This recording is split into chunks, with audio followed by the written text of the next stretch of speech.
La poésie défie la guerre. Elle est aussi la négation de la laideur et de la médiocrité ambiante.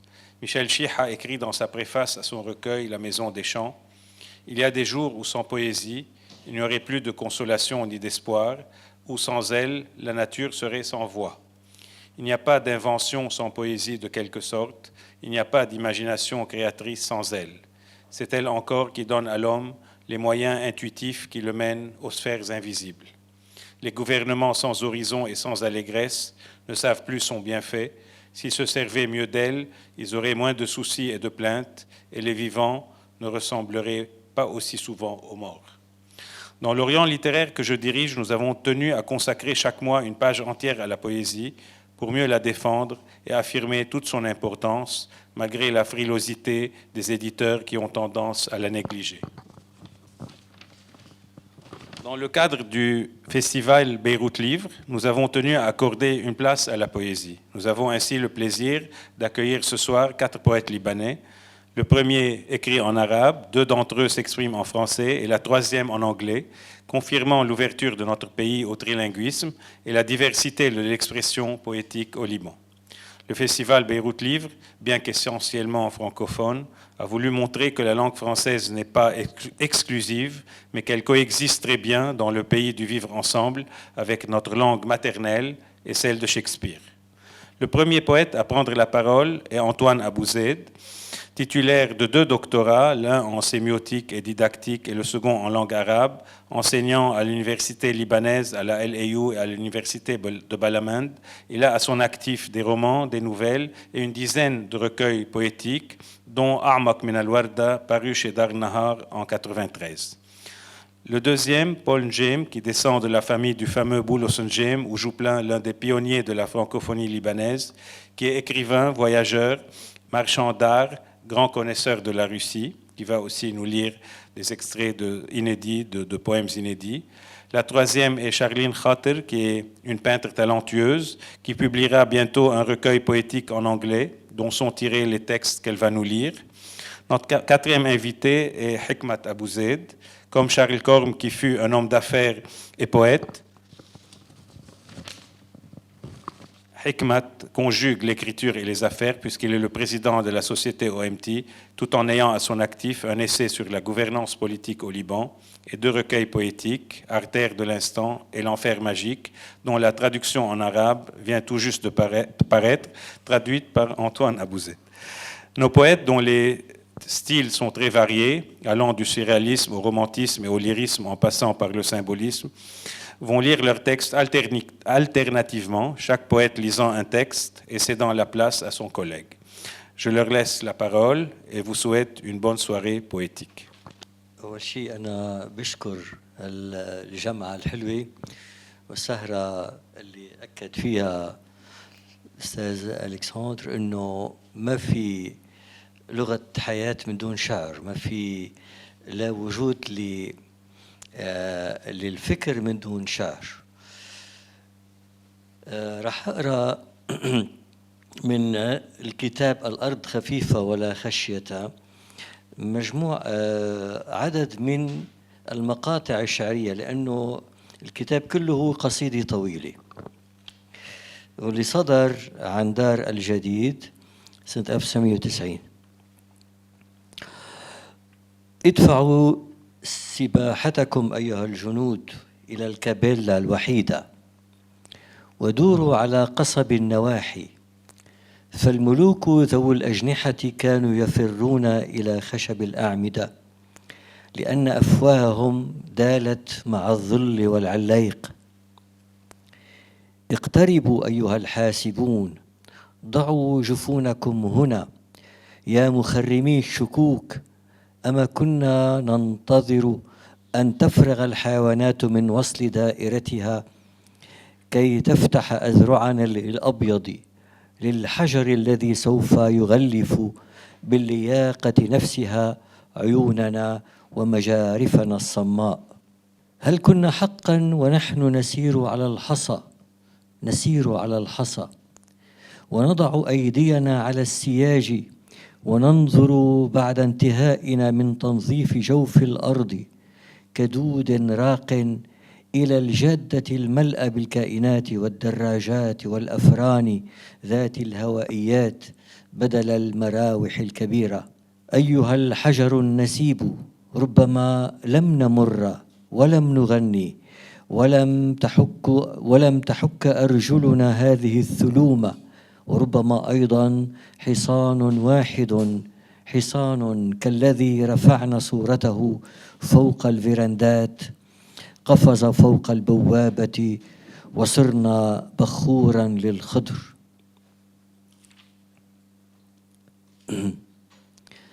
من بعد قصفة النخيل لا بلاد قلنا، لا بلاد لكثرة ما أحببنا، غيمة موارة العضل تطحن الملائكة وأشباه عمات وبراويز خدم سيالين لسعادتهم.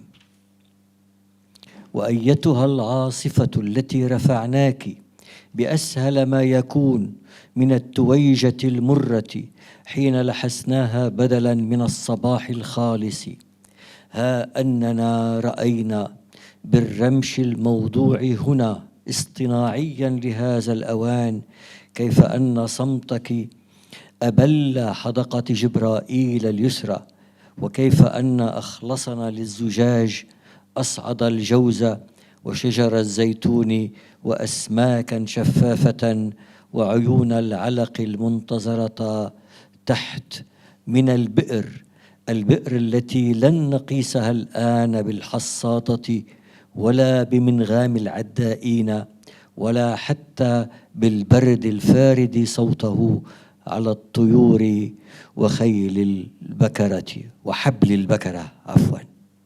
Bonsoir, merci de nous avoir réunis, Alexandre. Le premier poème que je vais vous lire est un poème binôme, c'est-à-dire c'est le portrait d'une même personne, d'une même femme, on pourrait dire, mais les deux reflets d'un côté différent de son miroir. C'est Eva et Lolita. Je commence par la plus effrontée, Lolita. Lolita. Lolita. Lolita chérie. Lolita. Loli, aime-moi. Lolita qui n'a su dire oui que tout bas. Lolita, Loli, mon amour. Loli, chat, chatte au museau court. Lolito, au cœur bien plus gros que des mots. Loli, tiens, petite catin. Loli, saute, que l'amour t'emporte. Et pourtant, je t'aime plus qu'avant, Loli, tant. La deuxième s'appelle Eva. Eva est belle, mais Eva ne le sait pas. Elle est rebelle à tout ce qu'on peut dire d'elle comme ça. Ses amis se moquent souvent d'elle et lui font des Eva, ha ha. Il n'y a que son petit chien qu'il aime et lui fait des Eva, wa wa. Ses parents lui disent toujours Eva, on t'avait dit de faire ça. Et puis est arrivé un jour, un beau jour, le jour de ses 18 ans. On lui a dit maintenant, ça suffit, Eva, va-t'en. Alors voilà, depuis voilà, Eva va, seule sur les routes, pleine de doutes, son tout petit cœur en déroute, au milieu des lys en fleurs, plein de couleurs et de douleurs, d'accords majeurs et mineurs, de liberté à toutes les heures, de magnifique charité, de grandeur, de clarté, de chansons et de violons, de la nature qui s'abandonne, de la moisson qui foisonne. Et moi, j'ai eu de la chance ce jour-là. Je l'ai rencontrée dans un champ de gaieté comme avant qu'on eût chassé Eva. Et avec elle, je m'en vais dans mes rêves tous les soirs, au pays des plus fous et des plus incroyables espoirs.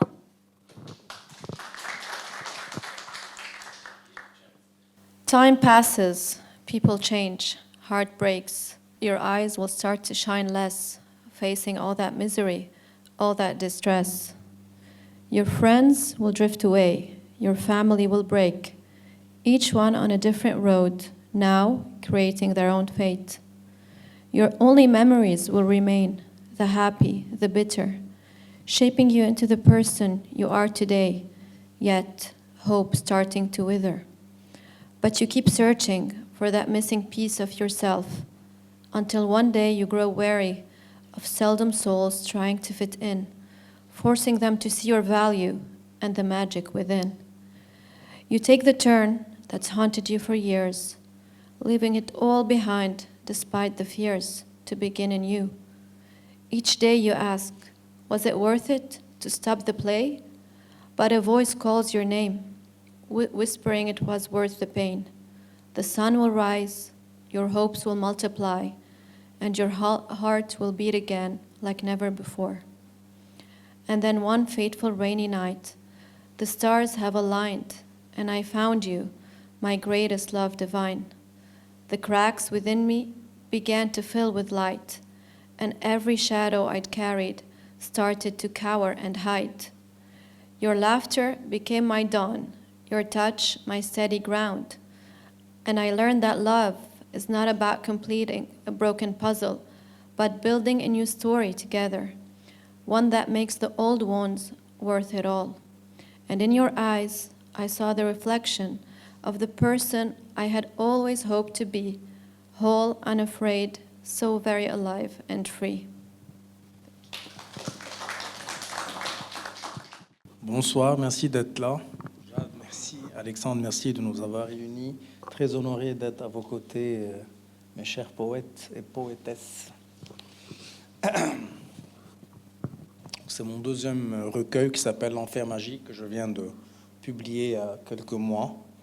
Le premier s'appelait Les artères de l'instant, et puis apparemment j'écris toujours, donc je m'en réjouis et merci d'être à l'écoute. L'homme balance, vocation de pureté, tentation du vice, néant de l'absolu. Frôler l'incohérence, vivre les valeurs, les contre-valeurs, transgresser et tomber, souffrir, agoniser, avant de savourer la prochaine montée. Les temps passent, le cycle persiste, l'imperfection est humaine, existence caramélisée. Une roue, une carence, procure le vertige, évidence, persistance, tourbillon agité, là réside tout le sens. Légèreté insoutenable de mon être confus, vagabonde au plaisir d'un prélude perdu. La vie est une musique, élévation, rabaissement, une danse infinie, nuance et accouchement. Certains dépriment, d'autres se répriment, le poète confirme la plénitude qui rime. Exister, c'est savourer les variations continues. La sagesse se nourrit de gouffres combattus. في قصيدة نوعا ما طويلة، بس أتمنى تكونوا صبورين شوي علي. من كتاب آخر اللي هو أعمق من الوردة، صدر عن دار النهار 93. ما أشعلت به الوردة، ما أعطيته الهواء، ما سكبته للعشية، ما لونت به مائدة قوس قزح، ما صنعته لأجل الرملة والبعوضة والزهرة، ما ترأفت به للعطاش في الممات والشروق، ما كللت به الصخرة، ما نفثت به البيوت أول المشي، ما علمته الهدهد في إيابه إلى غصنك، ما أنزلته من أمطار بين مصباحين ليأنسا، ما أسلفت الخطى لكي تنزل إلى الندى أكثر، ما نثرت من شبابيك أمام العيون من أجل الأيدي ما أحببته كما النهر وكسرة القلب وطفت به الليل الفارغ كالعالم ما لملمته من نثار يدي ها هنا ما أسررت به إلى الثلوج ماحيا طيفي ما أشعلت به الوردة وما بادلت به الشعاع بادلني فأنا أقرب ها هنا وأخف وأقل نبلا من الذوبان ها هنا أيها السيد أنا لهاث كلي وإذا ما نطقت فلأنك تسمع من الثقب الأغرب تسمع ما أعطيته الهواء لي. Ce poème m'avait été inspiré au début des événements de Gaza. C'est une réponse en fait à une amie qui est poétesse et qui m'avait envoyé un poème. On retrouve d'ailleurs l'idée de la marelle qui était dans son premier poème. Il se présente sous forme d'une ballade, on pourrait dire. Je l'ai appelé ballade stridente 1, 2, 3 soleil. Je lui réponds. Voilà, c'est la marelle. Tu es vraie poétesse, du côté de chez Verlaine, 6 rue du Bas de Laine. Du côté de chez Prévert, 12 rue des Vieux Pervers. Du côté de chez Schubert, boulevard de l'amour, passage de la mort. Du côté de chez toi. Une souris verte, les 4 membres brisés, du tronc tout de go arraché, éparpillés. Ces messieurs me disent... Faites-les bouillir afin qu'ils soient tendres à souhait, puis un peu revenir avec ail et beurre persillé, car les escargots se dégustent, ainsi que vous le saviez, dans l'huile de pépins de raisin, à la mode de chez vous, comme les choux. Anyway, tout ça finira dans le grand sac à provisions de vous savez qui, comme le reste du reste. Un jour ou l'autre, entassés au beau milieu des têtes de cons farcis, des têtes de veaux, des têtes de chiens de Parisiens, de la tête du gros Mirabeau, de Landru, d'Henri Lafont, au fond du grand sac à provisions, d'où dépassent les pieds étrangement non souillés de Monsieur Thiers, qui semble entamer un pas de 2 érotico-mortifères avec des chevilles à talons où l'on devine se dessiner la silhouette de Madame Thatcher. Un peu intimidée d'être en présence de l'Adolphe d'avant, Adolphe Thiers, elle guinche comme une fille, tourne, rit et minaude. Quant à l'autre Adolphe, celui d'avant, il se sent pris d'une bouffée de virilité. Presque aussi forte que ce jour de mai où il avait ordonné le massacre de la rue Saint-Jacques. C'était la commune de Paris. C'était un 24 du mois. Il en a la larme à l'œil, l'autre Adolphe, celui d'avant. C'est touchant. Entre elle et lui, c'est le temps des tourtereaux, c'est le tango de 2 tourteaux, c'est le ballet des amoureux, c'est la danse des forts en fric, sur une musique pantagruélique qui tonne et détonne et résonne à grands coups de tromblon, de trombone, un vrai tonnerre. Tous deux, par la force des choses, ont bien dû se retirer des affaires. Thiers, Thatcher, Thatcher, Thiers. Thatcher, ça rime, même avec l'accent. On les aurait bien mariés, ces deux-là, si un siècle ne les avait séparés. Dans le grand sac à provisions, on dirait bien qu'ils sont réunis pour une petite bouffée d'éternité. D'ailleurs, le transit alimentaire continue. Ces messieurs font encore des affaires, rendent des comptes à des messieurs encore plus puissants, qui font d'encore plus grosses affaires, et qui eux-mêmes rendent des comptes à des messieurs beaucoup plus puissants, etc., etc., etc. Leurs femmes ne font plus de tricot, mais leur shopping à Paris, Londres ou Monaco. Leurs fils ne font pas plus la guerre, tous s'ennuient. Ce sont d'autres qui chargent au champ d'honneur. Non, pas la noblesse d'armes, elle n'existe plus. Entièrement, depuis longtemps rangée dans le sac à provisions. Quant aux fils d'employés des ministères, eux, ils la refusent, la guerre. Idem pour les fils de milliardaires. Ils veulent interdire la guerre. Ils sont contre, car elle est immorale. Point. Ils s'accordent tous sur ce point. Elle devrait être déclarée hors la loi. Ils sont pacifistes, humanistes, espérantistes, chauvinistes. Ils veulent sauver la planète. Ils renient la guerre, lui préfèrent les affaires, sans lesquelles pas de guerre, etc., etc. De cratère en cratère, joyeuse et positive, comme à son habitude, la faucheuse gambade et se balade, sifflotant un vieil air. Dans ses AirPods résonne la maladie d'amour.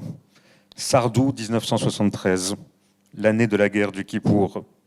On a beau dire, fille des reproches, il y en a un bon paquet qui lui font la cour. Ceux qui voudraient couper court aux souffrances de leur cancer, comme au cancer de leur souffrance. Elle, comme la maladie d'amour, suit son propre chemin au gré des vents incertains. Elle court dans le lit des enfants de 7 à 77 ans. Aujourd'hui, c'est jour de grand nettoyage. Elle a ses manches retroussées, elle a débarrassé le plancher, les cratères frais et lunaires, des têtes, membres, sexes, troncs et autres appendices mammaires. Ses balles à l'ambassade et remue-ménage dans le grand sac à provisions. Vider les larges seaux d'eau sur le carrelage terrestre afin de nettoyer le sang des enfants et puis des grands. Elle abat une énorme masse de travail sans renacler à l'effort. She's doing the job, tout simplement. Aujourd'hui, ce n'est ni Shabbat, ni vendredi. On est tout bêtement mardi, le deuxième jour de la semaine chez les chrétiens et les laïcs et les bouddhistes, même chez les Tories du Parlement. C'est tout dire. Une fois le boulot accompli, elle entend le mot paradis qui sort de la bouche d'une enfant. La dessin à la craie est encore visible sur le bitume gris. Petite fille joue dans la cour de l'école. 1, 2, 3 soleil. La marelle, comme la guerre sainte, conduisent tous deux au paradis. Enfin, la déflagration met un terme à la chanson. Dernier ramage, puis ramassage. Coup de Karcher, coup de savon. Bientôt sera rempli à bord le grand sac à provisions. La petite fille court pour fuir la cour de l'école. Elle court, comme courent les eaux du fleuve Amour, comme Forrest Gump, pour son dernier tour. Elle a couru de toutes ses forces, 1, 2, 3, sous le soleil. Elle qui jouait à la marelle, faute d'électricité, n'avait pas pu encore essayer le jeu vidéo que son cousin lui avait offert pour le jour de son anniversaire. Faucheuse appuie sur l'application de son smartphone To Do, coche méticuleusement Today, Tuesday, 5 p.m., done. This poem is called Lighthouse. Nothing lasts in this life, not the bloom of roses, nor the death of winter. Nothing lasts in this life. Your pain will ease with time, and your joys will pass swiftly by, turning into memories. Your heart will replay when the word suffocates you, when you feel like it's prey. Nothing lasts in this life, I tell you this for sure. Your most beautiful days will turn into memories. Your dearest lovers will become but verses in your poetry. Your harshest battles will be but stories to tell, and your greatest victories but trophies to sell.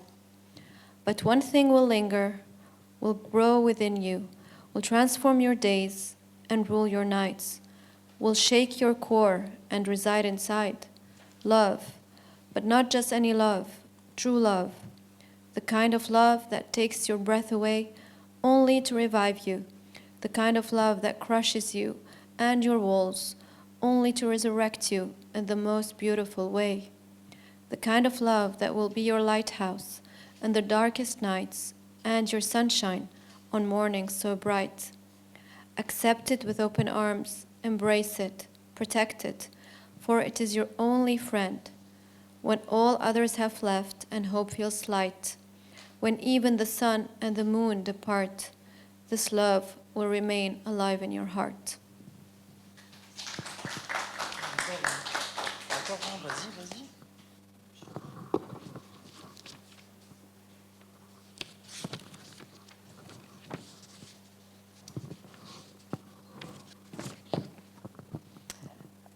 This poem is called The Leap. If I told you how much you'd gain by choosing to confront your biggest fears that lurk in the darkest alleys of your brain, would you believe me? If I told you that a beautiful life awaits, fields of green, fruitful trees, right on the other side of that gloomy box in which you're choosing to hide, would you believe me? If I told you that God favors the strong, the courageous, those who fight for fairness, for the weak and the voiceless, and for their rights, who aren't afraid of the devil and all his might, would you believe me? If I told you that your story, magnificent, radiant, and real, is already written in the stars, calling your name, just beyond that veil of fear, would you take the leap, choosing to fight instead of weep? Because one thing is certain, life honors the strong, the ones who rise after a fall, and it leaves behind the hearts that choose to hide when they were meant to conquer all. So rise, beloved, not because the path is painless, but because you were born with the fire of triumph braided into your bones. Dans les tourmentes de la vie, la musique engloutit le devenir. Elle le sculpte, elle l'habille d'un espoir garanti. Le son émerveille un esprit rétréci, du manque de caresses, l'amertume qui écrit notre vécu tragicomique au cœur d'un cercle infini. La vie, ce miracle, douleurs et plaisirs, elle nous abaisse, nous élève, une vocation singulière. La vie est un rêve, rêver c'est écrire notre histoire qui serpente, balance entre joie et défis. الهوة هي قصيدة. البواخر المطلقة الآن صفاراتها الثلاث، الأنفاق الجاري حفرها الآن تحت غرف المهاجرين الجدد لامتصاص شبق المدينة الخلب، القمم التي زرناها كلما شئنا تقليد النسر في سقطته الباهرة، هذه كلها صنعت للهوة. من حيث أتكلم الآن وأنفخ على الجدران القريبة لأعرف كم بقي لي ولرفيقي من الهواء، كلها للهوة، حيث أكرج حياتي الجديدة أمامي، حياتي الجديدة على كرسي متقن للغاية كزاوية الوقت، وأخاطب عضلاتي من هذه الهوة، أدعوها أن تلامس الحدود برفق وللحظتين أو ثلاث لا أكثر، والهوة عالية لمن يهمه الأمر.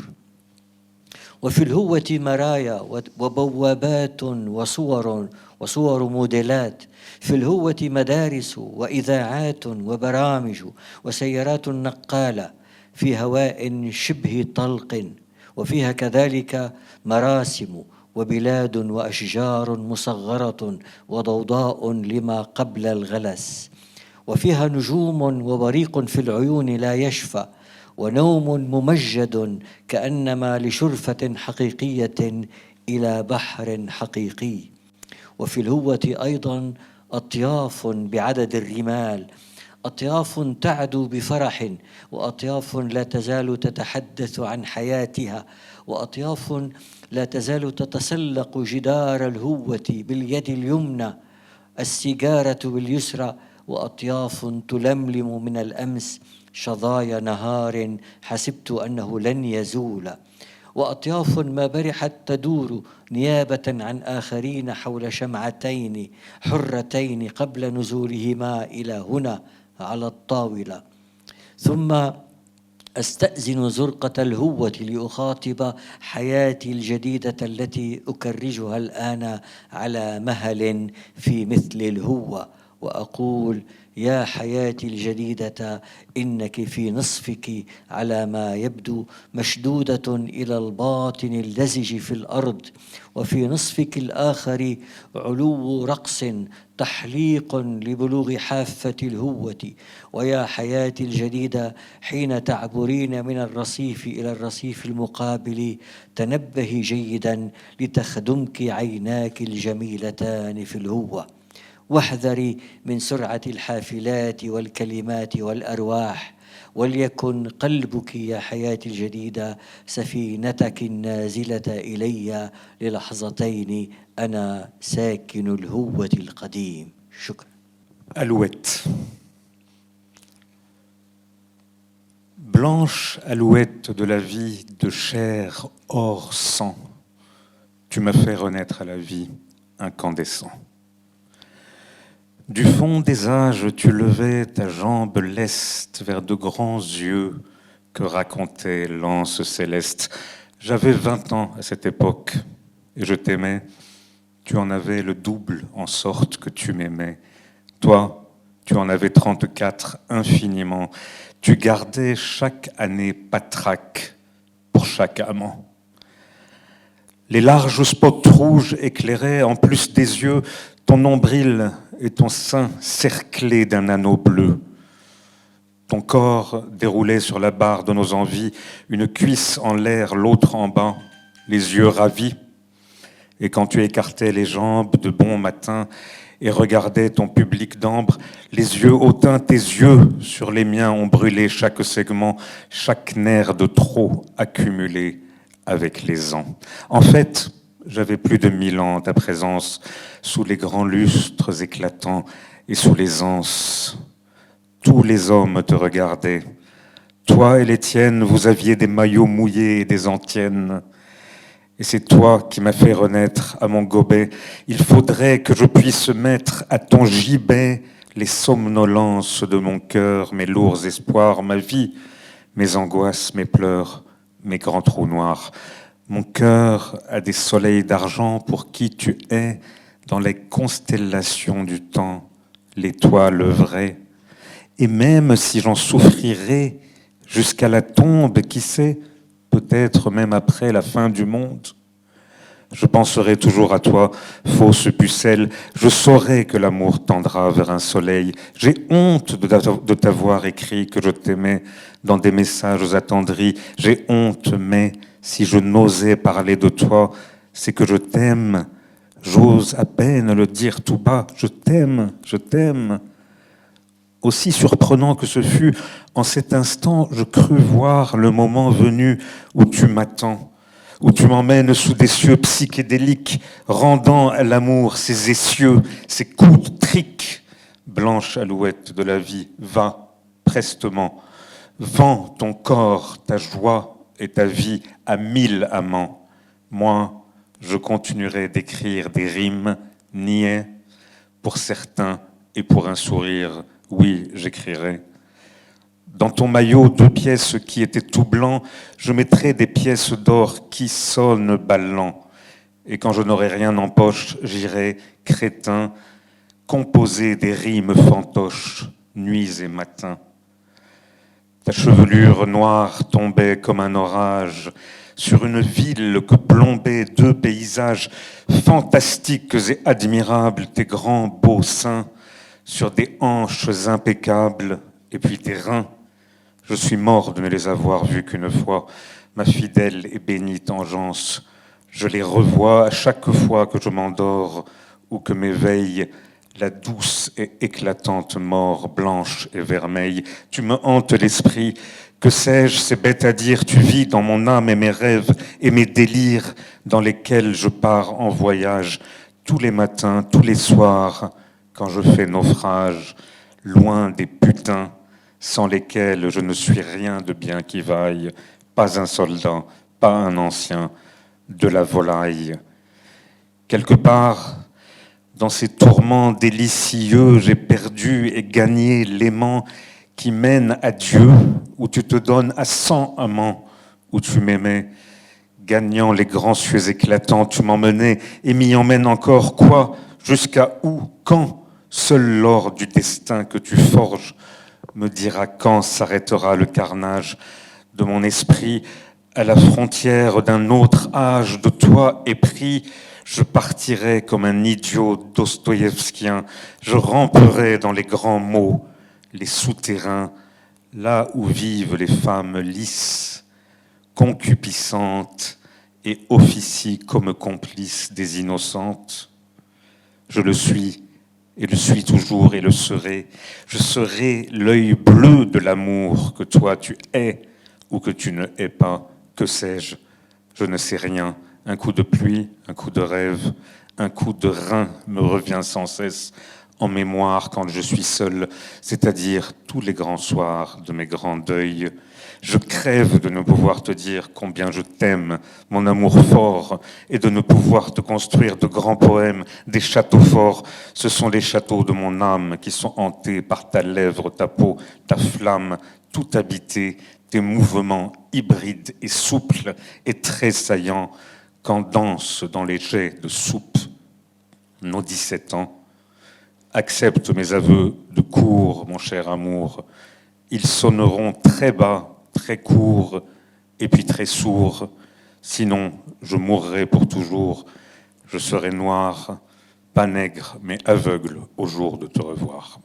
This poem is called Not Just Flesh.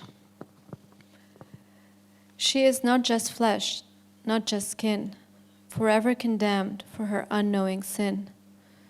Cursed by her beauty, in a word so unkind, where unwavering souls are so hard to find. Her scars are hidden deep inside, beneath a gentle veil, and eyes like fathomless oceans, holding endless sorrows that assail. Will she ever be more than a doll on display, in a world where men rule and innocent hearts fall prey? Or is it a man's dominion to always hold the reins, to claim her past and steer her present with his chains? Why should it matter who she once lay with in her past, when her heart was always owned by the union she longed to last? Yet, within her art and magic, there is a strength that no chain can define, a spirit unbroken, and a soul that will always shine. Her heart, her mind, her soul, her mind, a testament of resilience, a beacon of love that no chain, no rule, no force can ever bind.